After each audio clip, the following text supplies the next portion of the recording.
નમસ્કાર દર્શક મિત્રો, મિસ્ટર ગુજરાત ન્યૂઝમાં આપનું સ્વાગત છે।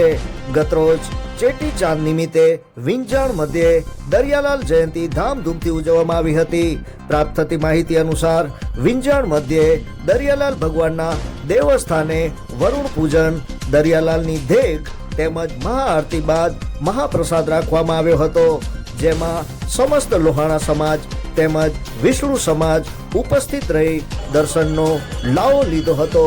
જોતા રહો મિસ્ટર ગુજરાત ન્યૂઝ, સત્યતાની સાથે સ્પષ્ટ વાત।